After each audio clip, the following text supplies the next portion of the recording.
Okay, the last functor that we're going to talk about is fold, or particularly fold left. So fold takes a function and a list and applies that function to an accumulator in the list and basically combines them all together. Right? So we sort of fold lists down into one element.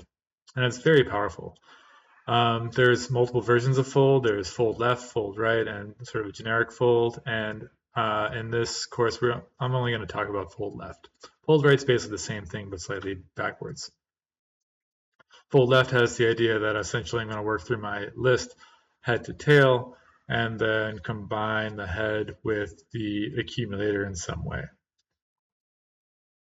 So yeah, let's add up a whole list of numbers. Let's do that as the first one, right? So how would I add all the elements of this list? Well, I'm going to do a fold left. The syntax is that I want to put in the first parentheses, what is going to be my starting accumulator? All right, so if I think about adding up a list of numbers, what do I want to have as my sort of dummy accumulator, my beginning point? Well, 0, right? So it's not going to affect anything. And then my second parentheses, I'm going to make a function that takes in two different terms, right? It's a tuple. It's going to be the accumulator and the element. And what do I want to do? I want to add the element to my accumulator. And that's all we have to do for this. And let's check that out. Let's add all numbers from 1 to 100. There's a really fast way to make lists. If you do in parentheses 1 to 100, that makes an iterable that will walk through 1 to 100. And then the .to list will turn that into a full list form. So basically expand out what's called a lazy evaluation of this iterable. One thing to notice, this is called curried syntax, where fold left takes in two different parameters. It takes in a starting accumulator and a function. But we're not writing it as fold left 0, comma this function. We're instead doing it in two parentheses. And that's called curried syntax, after the mathematician Haskell Curry, who did a lot of work with functors. We'll get into this in a future lecture, exactly why these are equivalent, but right now it's just useful to keep track of, oh yeah, I'm going to do one parentheses, which is my starting value, another parentheses, which is the function that I'm going to apply. And yeah, the important part here is that we want to always be able to pass in a tuple, right? An accumulator and the element, and then what do I do with those two? So again, just like in the previous lecture on filter and map, I could also just return this with underscore plus underscore. And that still works really perfectly well, because fold left is expecting a function that takes in a tuple and does something with it. So I can just pass in the two underscores, and the first one is the first parameter, the second one is the second parameter. But it's maybe less readable than the other format.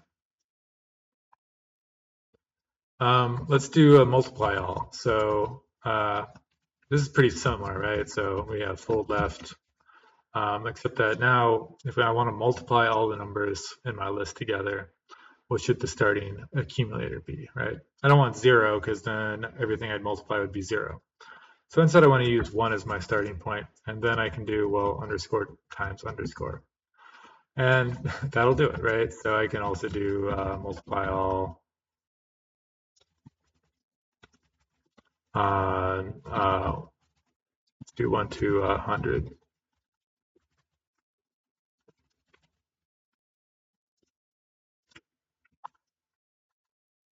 That's, why did we get 0?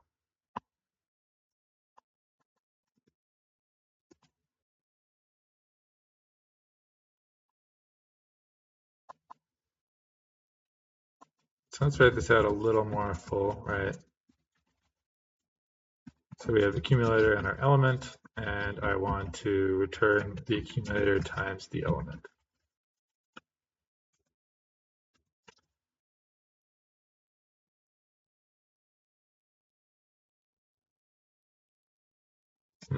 That's odd. I'm not sure why this would be returning 0. Oh, probably because the number is too big. Yeah, there we go. So trying to multiply all the numbers from 1 to 100 probably did an overflow of our integer. That's why we got 0 there. So on a smaller value, we can get actual values back up. So we can use this, right, to write up a simple factorial function. So we'll take in an int, right, and I want to return an int. And what am I going to do? Well, I can just multiply all on 1 to n, to list.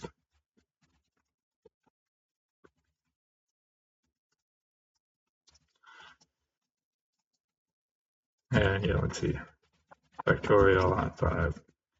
Yeah, that gives us 120, right? I mean, the multiply all that I did here is the factorial function. But you can see how we can easily just write up, give new names to stuff, right? To be able to write up our own factorial function using just a nice fold left. Again, we can modify things besides integers, right? We can concatenate with a comma, let's say. So how would we do this? Well, I'm going to take my list, and what do I want to do? I want to take in a list of strings, and I want to add a comma before every element, and then have the word there, right? So we're going to do fold left. What's going to be my starting accumulator? It's going to be the empty string. And then what's my function going to be? Well, I want my accumulator, and I want my element. And what do I want to do? I want to append element on the end of my accumulator, right? So what I want to do is take accumulator, and I want to add a comma, and I want to add element. Yep, and that turned out just exactly what our output was looking for. So not too difficult, right? You can start to get, hopefully you're getting the idea of what's going on here. You always have to set up what is your starting accumulator, and then how does the accumulator absorb the current element. We can write a simple reverse list, right? So again, fold left, and we're going to start with an empty list of ints. And what do I want to do? If I have my accumulated list and an element, I want to reverse the list, right? So I'm walking through the list left to right. So that means that I want to take my backlist and append on the end the element. All right, so I'm just going to do that again through making a one element list containing element and then concatenating those two lists together.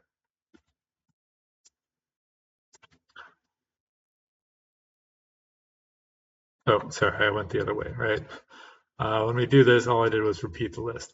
So we want to flip it around the other way. And this time we can use the cons construction to add it onto the front of the list. There we go. So yeah, you think about, I'm walking down the list from left to right, and each one of those elements I'm going to toss onto the front of my list. And that's how we do a reverse list. Of course, we can always use the built-in reverse function, but it's nice to know how you can actually do this sort of under the hood. All right, let's get a little more challenging. All right, so let's look at if we have a list of lists and we want to get rid of all the internal lists, right? We want to flatten them down to just a single list. So how can we do this, right? So this is what I'm looking for. My input is a list of lists. The output should just be all of the inner lists are stripped off, so we just have a single list.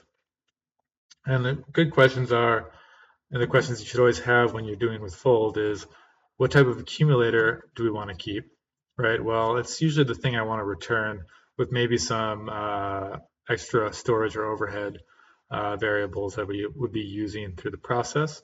In this case, we can just use a list. What should be the initial value of the accumulator? It can be nil, that's the empty list. And what does the function for fold need to do, right? Well, basically, I want to take each one of these lists and then concatenate them together, right? That's what folding or flattening really does, is I'm concatenating a list of lists together. So yeah, let's just go through and write that up. So I got my input, all right, input fold left, and I'm gonna put in nil as my starting value. And what do I want? I have my accumulator list and I have my elements, or my element list. And I'm going to just concatenate them together. See, type mismatch. We have nil type here. So I'm just gonna, instead of right now, I'm gonna do a list of int with empty brackets or empty parentheses, and that makes an empty list. And we see that flatten does exactly what we want it to do. It strips off all those inner lists. So that one wasn't too hard, although, right, we did have sort of a more complex thing going on here. Next up is how do we index a list app? All right, so what do I mean by that? It means I take in a list and I want to return tuples where the first element of the tuple is the index of the list and the second element of the tuple is the list element itself. Now, there's a really simple way to do this with some built-in another functor called zip. So zip takes two different lists, they can even be different sizes, and combines them together into tuples. All right, so this is essentially what we want to do, except that we're going to build this from scratch using fold left. So what do we want to do? Well, I'm going to, let's go through, right? What type of accumulator should we keep? Well, if I'm going to just walk through this list, right, that's the only input that I really have. I need to keep track of where I am, right, because otherwise it's hard to keep track of the index. So I actually want to keep track of a tuple, which is going to be an int, which is our current index, and then a accumulator list of tuples, right? That's what we're going to return at the end. So yeah, our current index and then our current accumulator.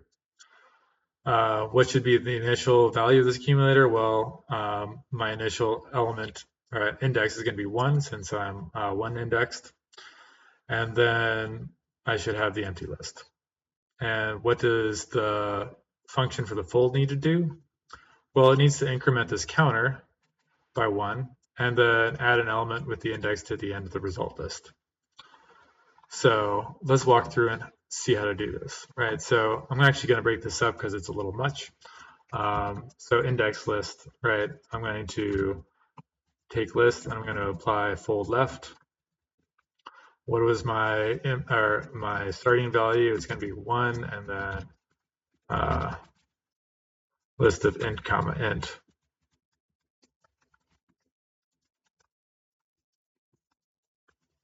Right, and the empty list.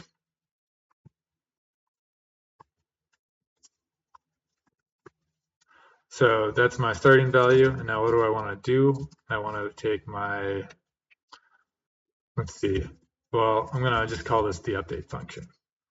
I want to apply update function to this list.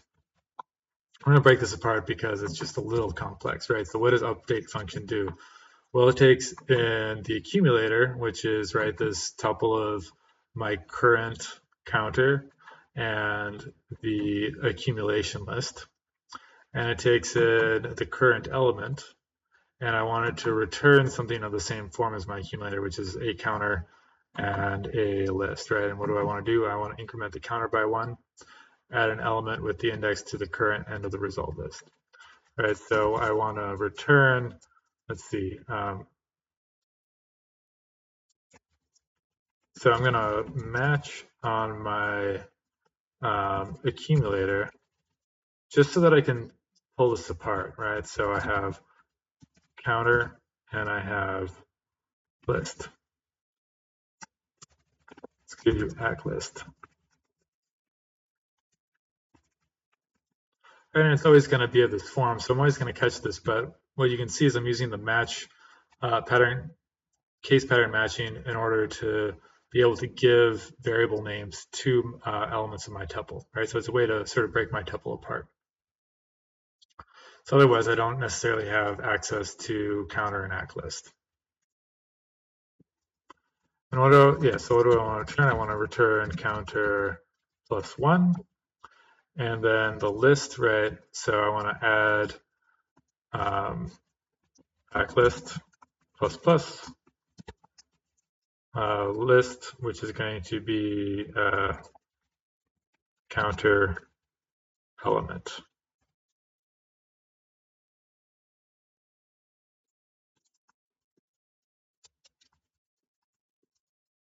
And let's see what happened. So type mismatch, it found, one thing I want to do down here is my accumulators is actually matched pair, but what I really want to do is only return the last element. So what I want to say is that this is going to be counter and accumulator list. It's equal to this, and now I just want to turn accumulator list. So that got rid of some of it, right? But we also have an issue where, see, it doesn't like the equal sign.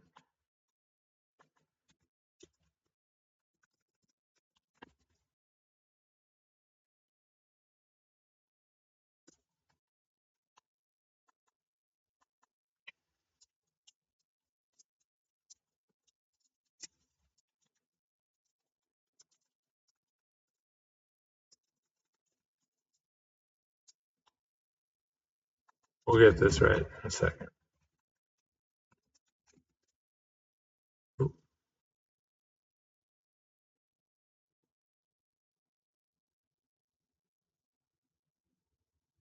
Let's see, we need type mismatch found int required int.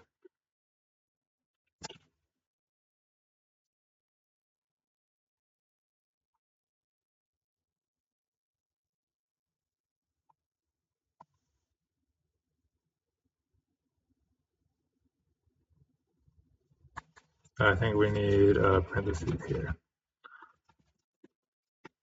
because it's a list of tuples. So that's one start, and then we also have pack list.